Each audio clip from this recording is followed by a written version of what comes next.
Today we're honored to welcome Miguel Bautista to the show today. I'm very excited to have him on. He talks about some amazing topics in terms of health and wellness, right? Because a lot of us, we try things over and over again, right? There's so many different ways of healing, so many different methods, right?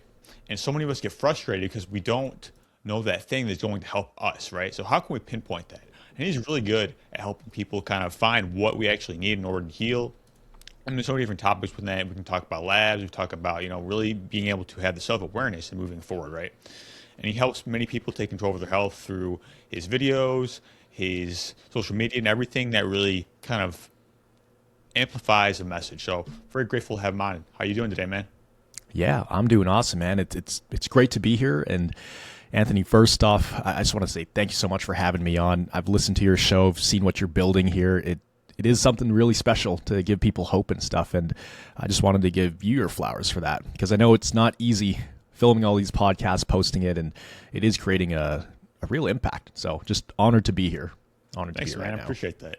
Yeah, likewise. So I'm very curious to hear your story and how you got into wellness and being able to kind of pinpoint certain issues so we can move forward in our life and everything you're doing to help people today. Yeah, 100%. So I'll give kind of like the 30,000 foot overview of kind of who I am, what we do, and then we can dive into the story. But my name is Miguel. I run CFS Recovery, and recovering from chronic fatigue syndrome and long COVID, it can be very isolating and it can leave people feeling really hopeless. A lot of people who are sick, they really struggle finding answers that actually work while being told it's all in their head, and they end up trapped in this cycle of really just surviving instead of thriving. And a lot of people can lose years of their life to an illness that nobody seems to understand. Even doctors are just learning about this. So my goal is really to help people with CFS and long COVID and fibromyalgia recover using neuroplasticity therapy so they can get their lives back and be able to become fully functioning members of society again. And although we've worked with thousands of individuals, 5,000 testimonials, 50 hours of recovery case studies, and I'm fully recovered myself, right? There's still a lot of people out there who are looking for the answers. So I personally, how I fell into this is I went through this myself. I dealt with 50 plus symptoms for many years. In my early 20s, I was bedridden at one point for 6 months, had to get spoon-fed by my grandma, couldn't even take a shower for like a month at a time. My grandparents had to wipe me down. I was even hospitalized at one point when it got really bad. And I really had to start building my life from scratch. Like I literally went from hospital bed to using a walker, well, actually using a wheelchair and then a walker, and then learning to walk again. And I really started from scratch. But now the good news is I don't have any more symptoms. And what I'm most proud of is watching people literally cry tears of gratitude just for being able to live again, to be able to spend time at a dinner table with a family without pain and symptoms, or to be able to celebrate New Year's and vacations again, just recovering beyond their wildest dreams and getting back what they feel like they lost forever, which is like who they were as a person. And last part here, what I find interesting, people see my life now and a lot of people say, wow, how can you do so much? How do you travel? How do you work so much and not trigger any symptoms? Like, you guys are saving lives. What's the secret sauce? What's the secret medication? What's that silver bullet that actually solves this? Well, I'll tell you one thing, Anthony, there's definitely not one silver bullet. And it's been quite a long journey from being 19 years old, being spoon-fed by my grandma, and when I couldn't shower, just so sick I couldn't roll over in bed, to now living my best life. It's been a long journey to get here, which I'm happy to dive into. Wow, thank you for sharing that, man. It's amazing. It sounds like it's really a journey in terms of health and wellness, right? And we always get into this field usually because of our own issues or someone that we love, and it seems to be the case for you as well. Yeah, exactly. It's I think that's what inspires us to do stuff like this, because the people we're talking to, the people who are listening to this right now, like we were once those people. We struggled with ourselves looking for the same answers we kind of share on these platforms. So I think for people like me and you, it's more than just a job. It really is like a calling and a purpose to give back to the person we once were. So in a way, it's pretty cool to be able to do stuff like this. Absolutely, because we're perfectly equipped to help the person that we once were, right? Because we always go through this path, and then we learn all the tools that kind of help us get to the other side of it. Then we're equipped to be of service in that way. So that's why we have to embrace our message, man, just like you did. Yeah, exactly. Yeah. So in terms of the wellness, I think you have an amazing approach. Like you really talk about personalized wellness as well, because as you mentioned, like there's so many different things that you can get into, but what is that thing that's going to help us, right? Of course, you need a holistic approach, but a lot of us we go along the path, but we don't know what it is. Like, what do we actually need to get well? And there's a vicious circle in a sense. Like, what can we do to personalize it and pinpoint that issue?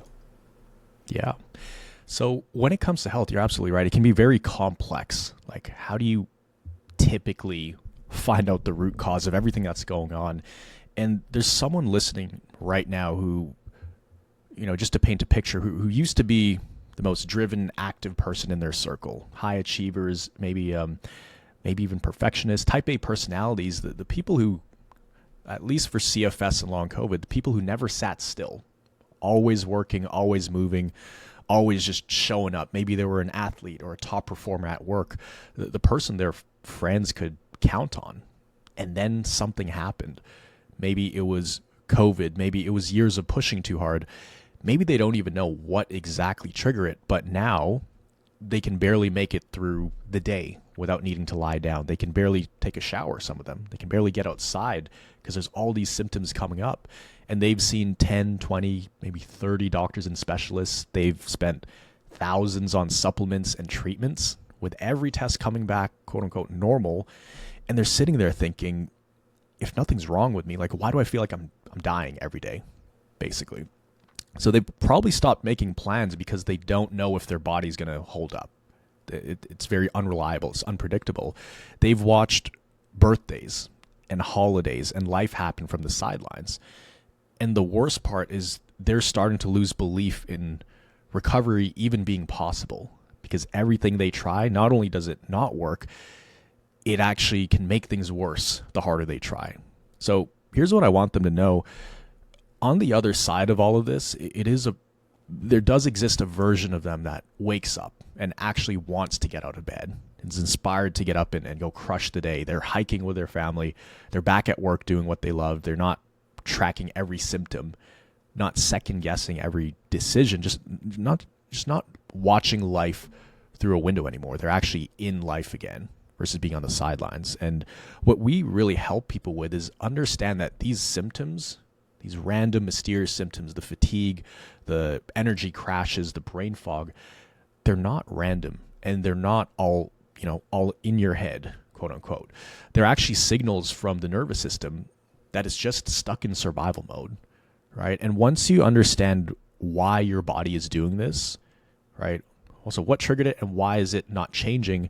That's when recovery stops being a mystery and actually becomes a process. So that's what I do. That's what we help people with. We help people recalibrate their nervous system, essentially, so they go from surviving to actually thriving. We call them thrivers, all of our followers in our community, because it's the opposite of a thriver. A thriver is the opposite of a survivor. Survivors just kind of accept the reality. They go on Google and search up, is there a cure for this? Google actually says there's no cure for this stuff. But a thriver is the opposite. They see that and they say, absolutely not. I will do whatever it takes to get my life back. And that all starts with really understanding what's going on. A lot of education and understanding why you're feeling the symptoms you're feeling. That's a really good starting point for people to start unraveling this kind of mysterious challenge they're dealing with. Yeah, that's amazing, man. You mentioned a lot of people, they start to lose belief, right? Because they've been doing this for so long, and they're just starting to wonder, like, is it even possible, right? And what I like to say is that it's not that the solution doesn't exist. It's that we're not receptive to the solution, right? And that what I mean by that is, depending on where we are, a lot of us, we're asking these disempowering questions.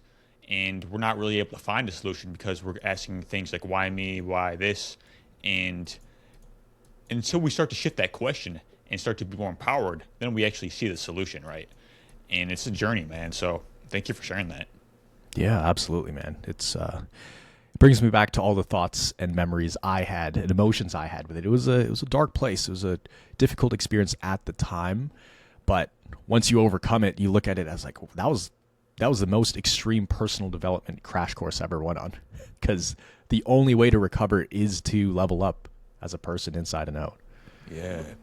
As you mentioned too, it's like you have to decide, right? You have to make a conviction that you're going to get well. Yep. And understand that's not just about you either, because you can, like as we mentioned before, you actually become the model in life for what's possible through overcoming your own journey. So once you start taking that mindset, you start to embrace it in a sense, and like you understand your mess becomes your message. Yeah, absolutely. And this actually touches on another point of, taking that responsibility for your recovery and, not or stopping to look for outside external fixes for this. Because for a lot of people, when they're considering different solutions, especially after trying so many different things that aren't working, one of the biggest fears that comes up is, well, what if I'm the exception? What if this works for everybody else, but not for me?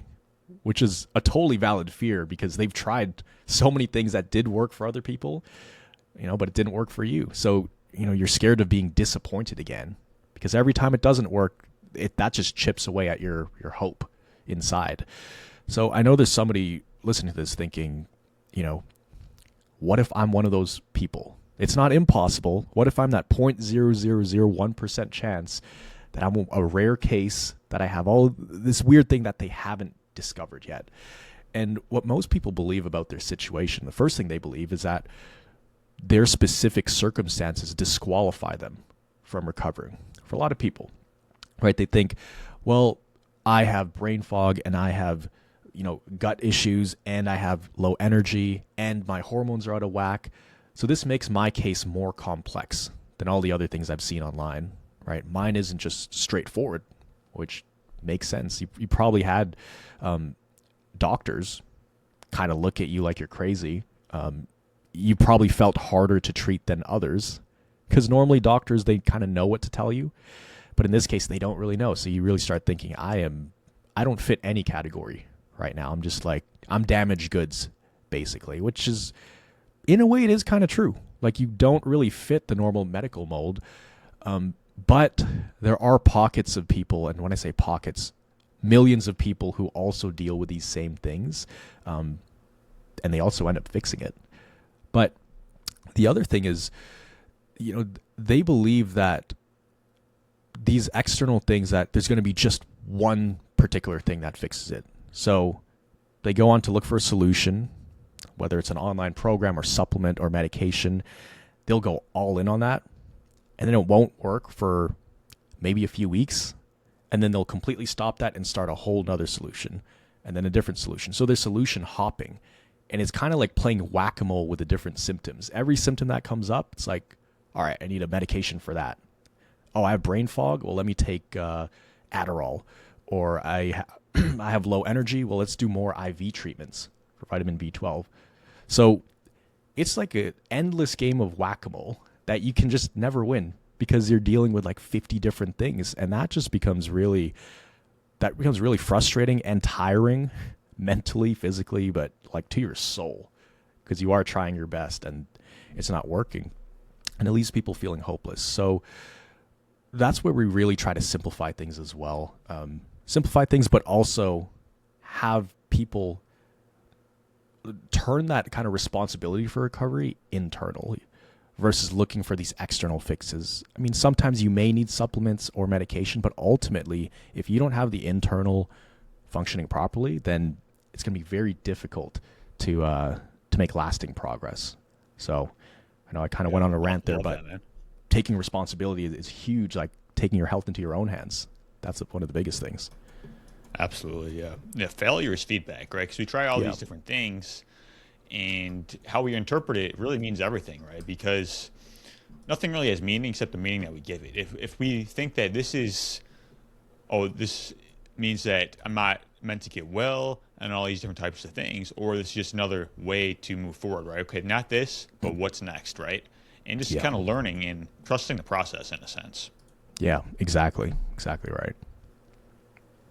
Also, you mentioned solution hopping. I love that. Yeah. I think we've all been guilty of it, because we're so desperate. It's like if someone's, I don't want to paint too vivid of a picture, but they're trying to swim and they can't they keep sinking, they'll reach for anything. They'll grab for whatever. They'll reach for something, and kind of whatever pops up on their news feed, boom, they're signing up for it. They'll go Google, check some forums, and they'll do it out of desperation.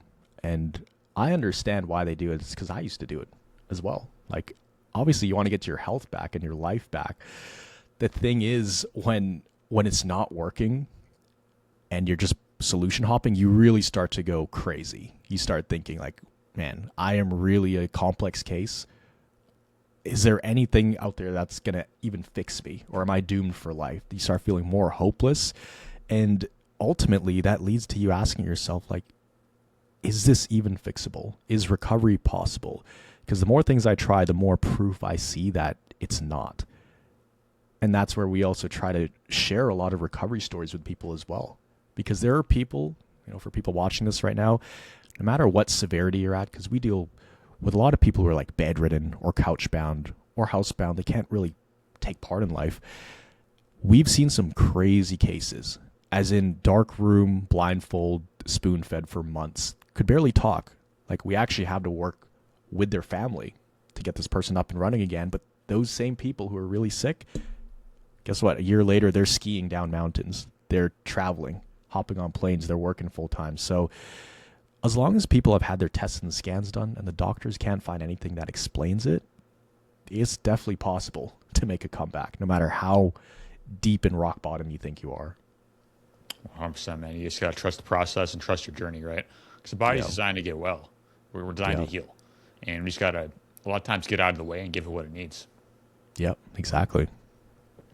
So you had mentioned CFS. Can you describe what that is and maybe what people should know and how they can kind of navigate that in a skillful manner? Yeah, absolutely. So CFS, it stands for chronic fatigue syndrome. There's different names for it. People also call it ME CFS, myalgic encephalomyelitis. They can call it dysautonomia. Some people label it as panic disorder as well, or certain doctors. So from a physical standpoint, what people are dealing with is very low energy, lots of brain fog. Their body it never feels like it's at rest. The symptoms are very unpredictable. Sometimes even showering can wipe you out. And the energy levels, it fluctuates. Some days, you feel like you got hit by a little tricycle. Other days, you feel like you got hit by a bus. But you never really feel great. And emotionally, it's all over the place as well. Because as you flare up, you also have mood swings. You can have mood swings. You can have feelings of depression, sadness. I said low motivation. And ultimately, like, you start to feel like an outsider of life. Like, you're just observing everything because you can't really take part in things. Like, there's a lot of times where you have to decline invitations to dinners, hanging out with friends, because you don't even trust your own body to keep up with that activity, because you're wondering if it's just going to punish you and put you in bed for the next week. So essentially, CFS, that's what it is. You're dealing with a lot of mysterious, debilitating symptoms that kind of rob you of living life. So you really are just surviving and getting by. You wake up in the morning, and for most people, their goal is just to make it till the end of the day in one piece and not end up in the hospital or staring at the ceiling in bed for the next few days. That's what they deal with. And the doctors can't figure out what's going on. You're doing all your blood tests, all your scans, you're seeing specialists, and they kind of look at you like you're crazy, or they just tell you you have anxiety, and you just get dismissed by the medical system, or you get stuck in it on a merry-go-round in a gauntlet of all these tests without any real answers. So that's typically what CFS is. CFS and long COVID, they're very interchangeable because the symptoms are nearly identical, and the way people develop it is also very similar as well. Yeah, makes sense. Thanks for sharing that, because as you mentioned, like, we kind of deal with these things and we don't really understand why we're dealing with it. And there's a process to it. Like, it's kind of like we feel one way a certain day and then it changes the next day. It can be very frustrating, right? So we just kind of getting to the issue. It's really important so we can actually navigate it and heal. So appreciate you sharing that as well. Yeah, absolutely. And one of the telltale signs, another thing, if you're listening to this right now and you've spent more time Googling your symptoms than actually living your life, in the last few months, if you've canceled plans at the last minute because you didn't know if your body would cooperate, that's another telltale sign that this is probably CFS. And I wonder how many people listening to this have had a doctor look them in the eye and say, there's nothing wrong with you, while they're sitting there barely able to function to even get to the doctor's office, right? So those moments, they're devastating because now you don't just feel sick, you feel crazy, like you're going insane. And I've been in that exact chair. So it's a crazy journey people go on. But the good news is it is fixable. It's just quite the journey to overcome this, but it is possible. Yeah, man. So you also talk about how like labs can be normal seemingly, right? But yet we know there's something very wrong. So can you talk to that and why that could be? Yeah, absolutely. So my doctor, he shared something really profound that changed the trajectory of my recovery. I mean, I was on a downward spiral for almost a year, getting sicker and sicker to the point where I was getting spoon-fed. But once he shared this analogy, it really changed everything. So a lot of people, when they're doing all these tests and looking for answers to their symptoms to explain it, they're looking for individual problems in their body. So you might have 20 to 30 different symptoms. You feel like those are 20 to 30 different problems. So they're going to specialists for each area, like a lung specialist, a heart specialist, a hormone specialist, a neurologist, all these different things. And that obviously gets very, very tiring, right? Leaves people feeling very confused and in analysis paralysis on what to do, right? So, well, my doctor said, look, your organs are fine. Like, that's why all your tests are coming back normal. But there is something wrong.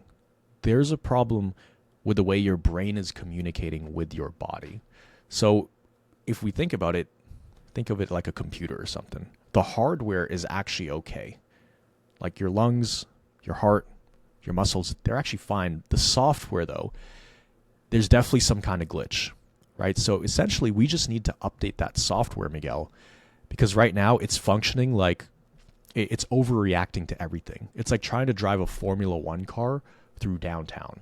Like you're definitely going to hit something. We need to turn that Formula One car hypersensitivity into like a Toyota Corolla.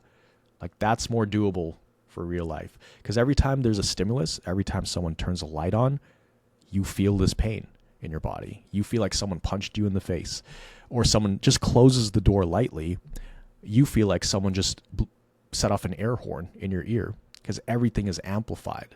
So that's an issue with the software, and we just need to update that. And once I realized that I wasn't actually going to die and I wasn't going crazy, there was an explanation for this, that's what really changed everything for me. Just really understanding that this is a glitch in the software. It's the way my brain is communicating to my body. And once people realize that, and it makes logical sense, they already start feeling better because they're out of that downward spiral. It's very easy to downward spiral emotionally and mentally when you literally feel like you're dying. But if there's an explanation for it, it's very hard to be emotional when you're very logical. Your brain can only manage so much. So the more logical you are, the more it makes sense. Like this is actually, recovery is an actual formula that we got to put together, but there is a process. They become less emotional about it, and that's when you can really update the software. So in a nutshell, in layman's terms, we are updating the software of the nervous system. Absolutely. And you can imagine, like, we go to all these different specialists, right? And it's interesting because everything is connected, and we look at things as separate. And when we do that, we can't really heal because, you know, each system is definitely going to impact another in some type of way. Yeah, absolutely. There can be a ripple effect in the body, right? Like if one thing is off, it could definitely impact other areas. And if that one thing that's off is kind of like the thing that controls everything, which is your brain, everything downstream gets affected. So that's one of the mistakes a lot of people make is chasing these individual symptoms. Like I mentioned earlier, the symptom whack-a-mole.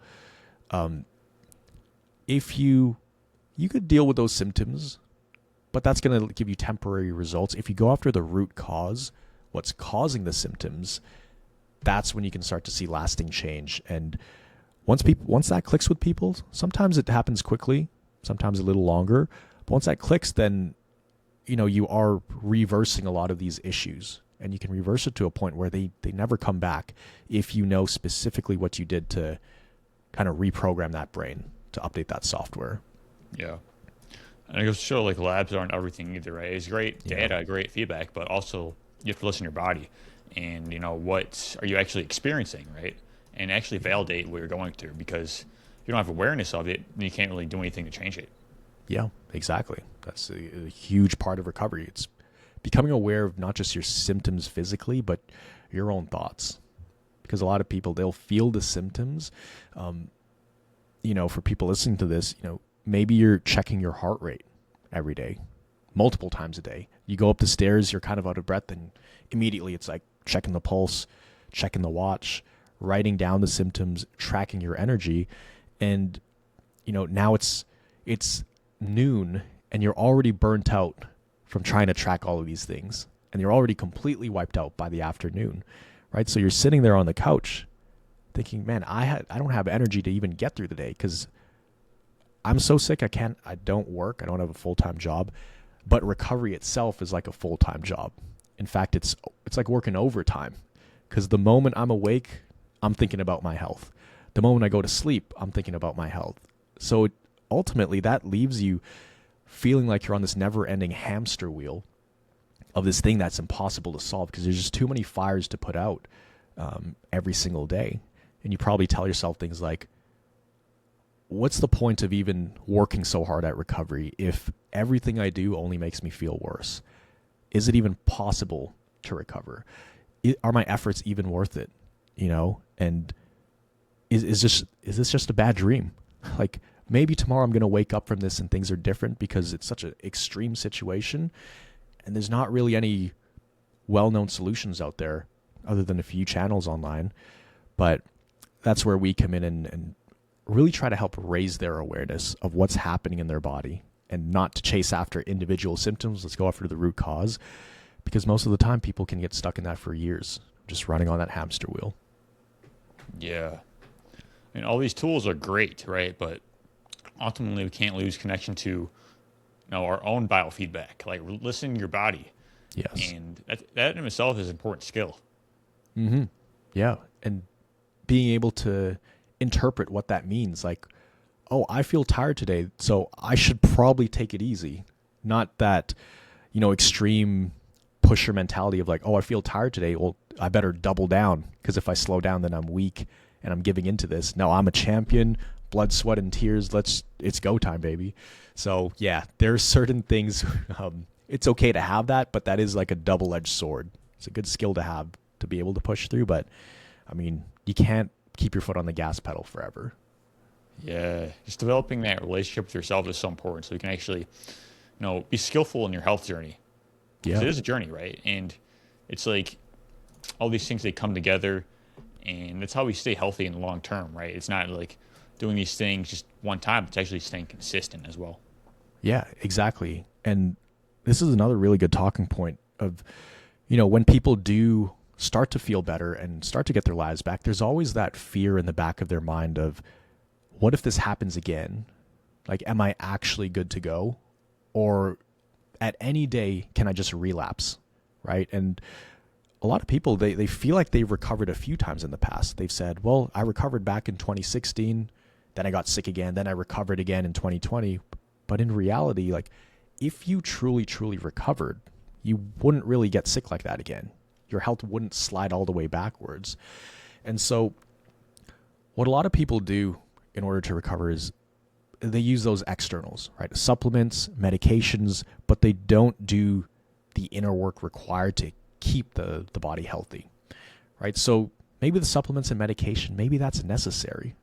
Maybe that's actually required to fix certain things. But if you don't work on the foundation, like, things can start to slide back very quickly sometimes.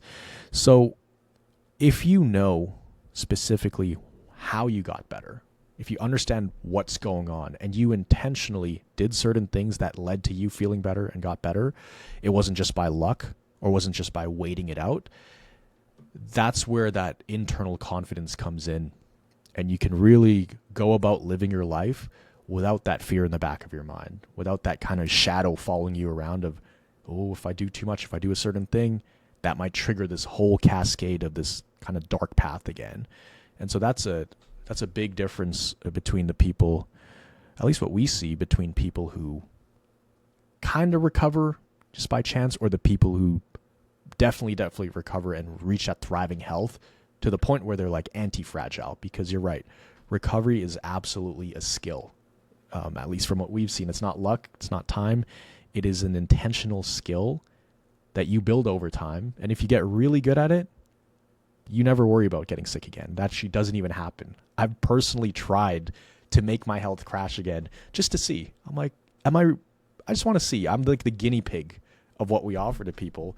So it's funny, I was actually in Hawaii last year, 2024, and I was there for a personal development conference. So I was running on very little sleep, and turns out there was a marathon, the Honolulu Marathon. Now keep in mind, I don't run at all. I didn't train for it. I don't even run to warm up in the gym. I don't like running. But I saw this thing, I'm like, well, I finished this conference. I'm running on just a few hours of sleep. It's 10 p.m. right now. The marathon is tomorrow at like 5 a.m. That's when they start. I'm like, well, am I a true thriver? Am I really recovered? Well, let's find out tomorrow. So anyways, signed up for it. I didn't run the full 40 something kilometers. I ran the 10 kilometers and I was wrecked, but didn't feel symptoms. No symptoms. I actually went on hikes for the next 5 days in a row, just to see, like, am I really recovered? And I guess I am, because I pushed it. It's because I knew how to control the different like stress thresholds in my body, and that was a pretty cool experiment. I actually documented it too. It's on my YouTube channel. I vlogged the whole thing. Wow, man, it's crazy. Yeah, there's so much we can do by controlling our mind because that's where so much power is. And when once you have this stable mind, we can do so much. Like we're so capable of so many different things. And when it's not until we start to reach into our potential and tap into what is real within ourselves that we actually accomplish those things. Yeah, exactly. And the interesting thing is when people hear mind, a lot of people, and it's used to be me, they kind of dismiss it. They're like, oh, mind. You can't measure mind. Mind is like airy fairy. So I say we could interchange the word mind with brain, because your brain is super powerful. If we were to take an actual like microscope, we could see the different neural pathways firing, which equals what you feel in your body and like kind of how your life looks. So people think it's all in your head, or it's all in your mind, or, oh, you could just think your way better. You just talk to some people and you start to feel better and magically your symptoms go away. No, it's a very scientific process. Like there are physical things happening in your brain on a micro level. And once I realized that it actually made a lot of sense. I'm like, oh, so it's not just airy fairy thoughts and then boom, it clicks. It's no, you're actually actively working on the neural pathways in your brain to update that software. Yeah, 100%. Like you mentioned recovery, and it's not just about the physical, but it sounds like you have to do the mind and emotion as well to get full recovery, right? Because Yeah. going back to the power of belief, you have to believe that it's possible. And you have to identify with someone who is healthy, right? And take on those actions, right? Yeah. And once you start to do that, it just becomes who you are. It's normal. Yeah, exactly. Like you have to work on all aspects, not just the physical stuff. And that's what most people do, because that's what we're taught our whole lives is to take the medication, take the supplements, go to massage, go to acupuncture appointments, but they don't actually do the internal work because they don't realize that's what's driving a lot of these symptoms for people with CFS. Yeah, 100%. Like the mind and emotions are so important, and it's all interconnected, right? We can do so much with our minds, right? And it also requires a strong body, like because like the mind-body connection is so real, and it's all in the same entity, right? And it's so interesting how we separate sometimes. But once we start to take control of these things and really optimize our whole body wellness, it's a whole nother way of being, and that's how we reach our full potential in our mind. Mm-hmm. Exactly. That's the foundation of everything, emotions and mindset. Yeah. Like if people maybe they're kind of struggling in some thought loops and maybe they don't know how to get to the other side of this negativity, like what is the first step? Like what can we do to actually transmute this energy into something more productive? Yeah, that's a great question because there's a lot of people they come to us and they're like, "Well, where do we even start?" Especially if they're so severe and not just physically they're feeling terrible, but mentally they're in that loop. That internal chatter is so loud and so strong. They're like, "Where do I start? How do I even start to silence these?" And it goes back to really understanding the logic of what's going on and really simplifying it. Because the mistake I see a lot of people make is endlessly Googling their symptoms, endlessly researching. They're almost stuck in that research phase. But there comes a point in time where you actually don't need more information. You need more implementation, right? Because there's a lot of people out there, doctors, scientists, who are way smarter than me on CFS. They know every single atom and molecule and process in the body that I don't know, like, to be honest. But can they help people implement certain steps? Can they simplify things down to where people can actually use that information for their recovery? So I think for people, you do want to simplify it.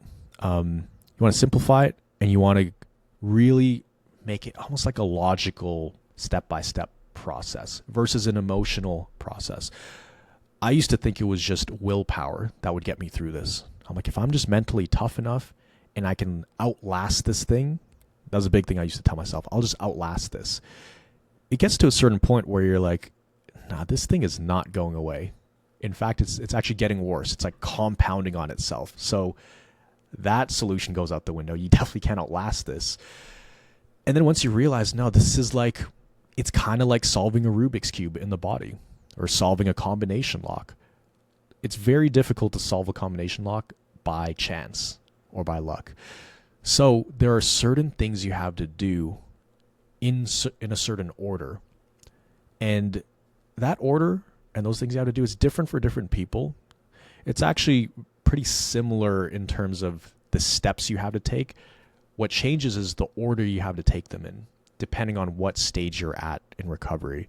So once it becomes a logical process, it's almost like, if someone threw you a bunch of Lego pieces without the instructions, it's like, okay, there's 500 pieces. Where do I even start? I know this is supposed to lead to the finished product, but if I screw up one part, I have to go back and fix the whole thing again versus having like an instructional manual. So you understanding where the symptoms came from in the first place or what triggered this whole thing, why it's sticking around, and also why does it get worse sometimes? What makes this problem get worse and worse? If you understand those things, that's kind of like your roadmap for recovery. Then you can start putting the pieces together and then it just becomes second nature. Then you don't have to rely on sheer willpower and analyzing every single step of every day because you start to trust your own body. You start to trust your own judgment as well. And it actually just makes logical sense. Like if someone's couch bound and they understand these things, they'll see that, okay, it's scary to go step outside because my body flares up when I do that. But I know it's actually exposing myself to these different types of stimulus, and that's how I get stronger. And then after that, I'll probably have a flare-up, but it's just like working out. You go do an exercise, you get sore. We actually call flare-ups and crashes. We don't call them that. We call them adjustment periods because that is your body adjusting to a new level of stimulation. It's a term that I used in my own recovery, and I started talking about it online, and now that it's like kind of spread throughout the CFS community, it's not a crash. It's not a flare-up. It's an adjustment period. It takes away that negative connotation to it, and it really makes it more logical. So that's the biggest thing is seeing it as a logical equation or logical formula versus just emotional willpower. Because logical equation, that's very predictable. That's very duplicatable as well. And that's what we've tried to build in the system at CFS Recovery. Absolutely, man. Being adaptable is key. Yep. Taking that intelligent action, right? It's like, because of course mental toughness is really important, but there's so many different tools. Like we have to become a comprehensive individual, right? We have to work on everything, like holistic success, holistic health, and that requires an intelligent approach. Like you have to have a plan, you have to have a strategy as well. Exactly. And that could be a roadblock too, in terms of like trying to do it the more complex way or trying to willpower your way through it. You know, you've been waking up and you got the whole schedule laid out for the day. I'm going to meditate for 10 hours upon waking. I'm going to write down my gratitude list. I'm going to get sunlight. I'll do my deep breathing session. I'm going to eat exactly one avocado, have my vitamin C water and my lemon and ginger water. And then exactly at 12 p.m., I'm going to eat my salad with salt and pepper, and then I'm going to have fish. And then at 4 p.m., I'm going to do another round of meditation, listen to a mindset thing for 45 minutes to make me more positive. And then exactly at 6 p.m., I'm going to have my rice and the next salad.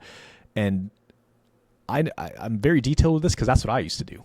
I actually couldn't do it. My grandma would prepare the stuff, but on the dot, it's like, we're doing it this way, this way. I was just grinding through recovery. And we can take pride in that. It gives us the little sense of control we still have over our lives. And at first that it gives us some kind of sense of control, but ultimately that leaves you feeling like you're going crazy as well because you're doing all these things, but it's not really leading to results. So you probably start telling yourself things like I said earlier, is it even worth it to do all of this? Am I just wasting my time with all this energy? Am I just wasting my potential trying to follow this perfect plan when I could be using my gifts and talents to like actually building a real life, right? So you just feel like you're wasting potential. So yeah, it's a big challenge we see with people wanting to let go of the control and wanting to be kind of more free flowing in recovery versus being so rigid, because the whole willpower thing, that's kind of why a lot of people end up with this in the first place. They almost have too much willpower, right? That's what caused them to push through the symptoms when they were feeling the symptoms. When their body was telling them to slow down, they were like, no, I'm not weak. I'm going to push through. Willpower. So you have to learn to control that trait. It is a double-edged sword, but if you use it right, it could be very powerful. Yeah. I mean, being able to step back and look at the bigger picture is really important so we can actually see what we're dealing with and move forward from there. Mm-hmm. Yeah, and that is a concern a lot of people have. They're like, well, if I have to change the way I approach life and I have to update the software of my brain, that's what you say, Miguel. Am I going to lose the person I once was? Because the person I am right now, that's what led to success in the past. That's what led to me getting the job I want. That's what led to basically building my life up to this whole point. And what I say to them is, yeah, we do have to update who you are as a person, but it's more so like improving it. And we're not trying to get back to the previous life you were living, because the life you were living, if you really look at it, I mean, that's what led you to here in the first place. Working too much, not enough sleep, diet wasn't good enough, too much internal stress and pressure you put on yourself, and look where it's led us. So we have to take a different approach, but we're going to not just get you back to the life you had before, but well beyond that, an even better life, something that's more fulfilling, something that you're excited to wake up to. Not the life you feel like you have to live, but the one that you truly, truly love. And CFS and long COVID, what we see with a lot of people is it is that kind of midlife crisis wake-up call to get people on the right path of what they truly, truly want to do. So yeah, you do become like the 2.0 version of yourself on the other side of CFS. And that's why it's so painful, because you're like shedding the old version of you. It's very painful. There is a lot of like ego involved as well, because it doesn't want to let go of who you were. But if you actually look at it, that's kind of what led you to getting sick in the first place. So when you upgrade that, you unlock a whole nother reality of life. And you're happier than you've ever been. For sure. I mean, sometimes we have to be willing to sacrifice who we are for what we could become, right? And really becoming the greatest version of yourself and optimizing things, understanding that, learning these different tools and really upgrading your character, right? And that's the foundation, I believe, because the mind is really the foundation of how we make our decisions in the first place. And just understanding that, keeping your purpose in mind and the mission really helps us filter our decisions properly to get the results that we actually want. Yeah, and these different mindset elements, like being a very high achiever, being very type A personality, almost like perfectionist as well, you know, it can help a lot of people in their life. But when it leads to something like this, like burnout, severe burnout, and CFS, and all of these different things, they feel like they feel like it's very difficult to let go of those traits. And I wonder if anybody's ever told them that you don't need to get rid of them. You just need to learn when to use them in life. You need to know when to turn that switch on and when to turn it off, right? For example, like Kobe Bryant, you think he was in game, like fourth quarter, last second game mode every second of his life? Or did he learn how to turn that on and turn it off, right? Or the best athletes, they know how to get in the zone and use their talents when it's required, right? So that's something we teach people, is to use those gifts and abilities, use that talent. It's a double-edged sword, but if you wield it properly and effectively, it can really unlock a whole new level of life. Because most people, they don't know how to use it, so it actually works against them. It works for them and against them, so it kind of cancels itself out. When you know how to use it properly, you're only really getting the benefits from it. And that's when you see massive change in your life. Even people around you are going to notice it. That's what we start noticing. They'll be like, wow, you seem different. You got this different energy about you, and your life just takes a whole different turn for the better. Yeah, just being able to use these tools properly, it's so important, right? And it's always a skill. Yeah, it's definitely a skill. So being able to kind of go along that path, personal development, and really sort of developing our thoughts, right? Developing our process and our mission is really important, because we're going to come up against these challenges, right? These roadblocks and things that are kind of seemingly stopping us. But being able to hold on to what matters is really going to help us stay that course, right? Because these distractions and things that may seem to be in the way, I like to say it becomes the way, right? Like what's in the way, it becomes the way. You just kind of keep moving forward. Mm-hmm. Exactly. Like, it's the ultimate life aikido. You got to use the challenges against itself. And that's the difference between people who let that discomfort and challenge overcome them versus the people who overcome those challenges and seem to be roadblocks. They're actually just road bumps. And in fact, I actually look at it different. I look at it as like a springboard to get to the next level in life. Life will challenge you when you're trying to get to the next level. It's going to ask if you're really ready for it. A lot of people, they want that better life. They want that, they want more money. They want a bigger business or a healthier, they want to become more fit, right? So they see all this shiny object stuff, but they don't realize, like, oh, to get fit, to get that six pack, that's dieting. That's cardio. That's like when you're with your friends, you're saying no to those extra beers or that extra sauce on the side. So there's always, it's almost like a price to pay, but I look at it differently. There's a price to pay, but that's what makes it fulfilling once you reach those things. And tying it back to CFS and long COVID, this is by far the hardest thing you will ever do. For people watching this right now or listening, I'm sure every single day they feel like this is an impossible task to overcome. Like they're so deep in the hole, it's impossible to climb back out. They're probably thinking like, is this going to take 10 years? Is it going to take 20 years, 50 years? Will I ever be able to run down the street again without triggering some symptoms? And I was in that same boat, right? But it absolutely is possible to get your life back. I've seen the craziest cases make comebacks, and if other people can do it, then so can you. So like, keep on going. It's the hardest thing you'll ever do, but that's what also makes it the most fulfilling thing you could do once you get to the other side of this and you are the 2.0 version of yourself. Absolutely, man. Life qualifies us in so many different ways. Yeah, exactly. As you mentioned, like getting results, right? Like it's not just about doing the same things, but what are we getting from what we're doing, right? And just being able to adjust and self-assess and understand it's a process is really important too. Yeah, exactly. Yeah, because when it comes to like self-assessment, a lot of us, it's difficult, right? Because we don't want to look at certain things, and but there's always value within that. See what we're doing right, see what isn't working, and really kind of make that adjustment, right? Because a lot of us we tend to make excuses instead of making adjustments. Yeah, exactly. And it goes back to like what we touched on earlier of taking that full responsibility.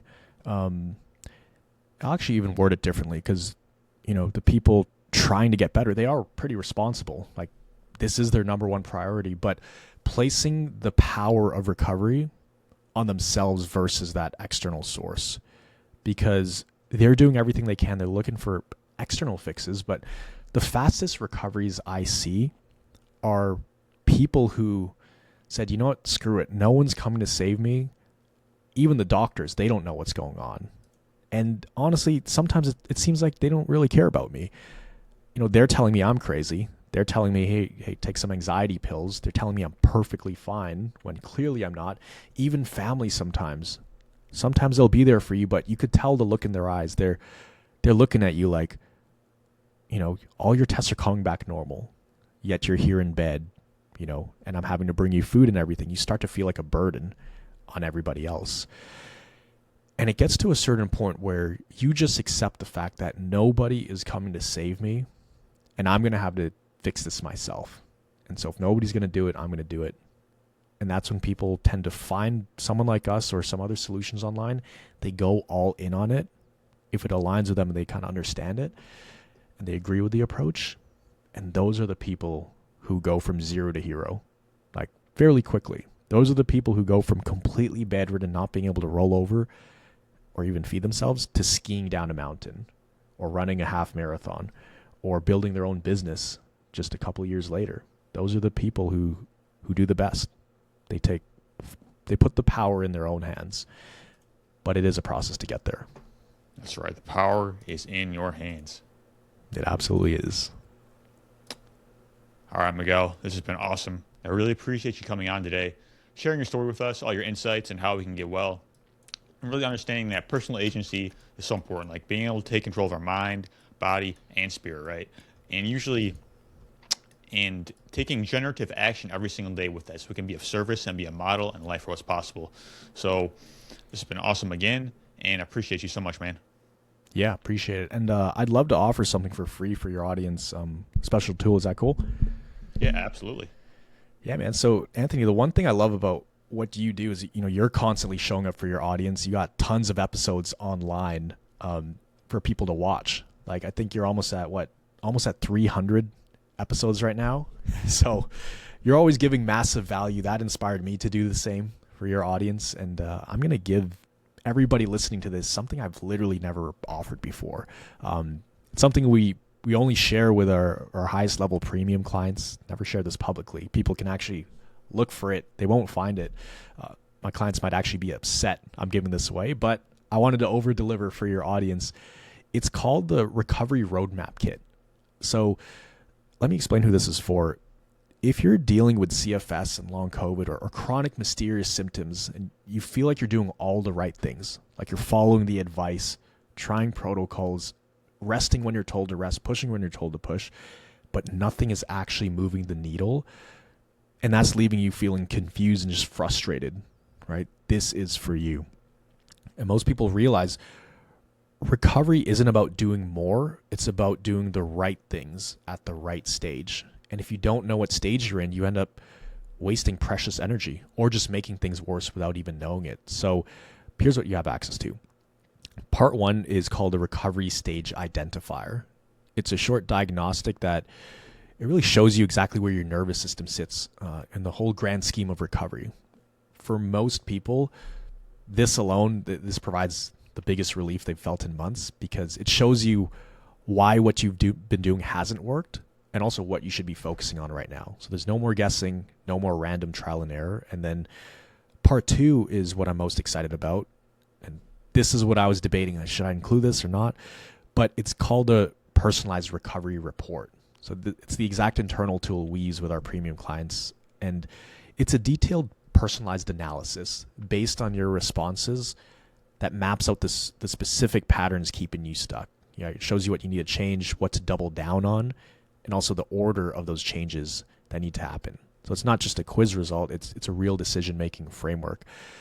I set up a page specifically for this podcast at www.cfsrecovery.co/wellness podcast. I just please ask that you guys listening to this don't share it around, because this is only for this audience. So if you're ready to stop guessing and just start recovering with clarity, like a true thriver, just head to www.cfsrecovery.co/wellness podcast. Right now it's up there live and you can grab it. So appreciate you, Anthony, and keep doing what you're doing, man. Wow. Appreciate it so much, man. Thank you. It means a lot. Yeah, you're welcome. Keep crushing it. Yeah, I know people get a lot of value out of this. And if people want to get connected with you and your work, where else can we find you? Yeah, so I'm also on Instagram. That's how most people find us. Well, Instagram, YouTube is the big one. You just search up CFS Recovery, and I have almost 2,000 videos on the channel. Basically, every symptom you could think of with this stuff, every challenge you run into, it's all up there. So there's hundreds of hours of content where I kind of walk people through it. And then, if they want some extra help, then that's when they reach out to us. But I think most people actually recover just through the free videos on YouTube. So I'd highly recommend checking it out if you have CFS or long COVID. All right. Wow. Appreciate it, man. All right. Yeah. Thank you so much. Appreciate it.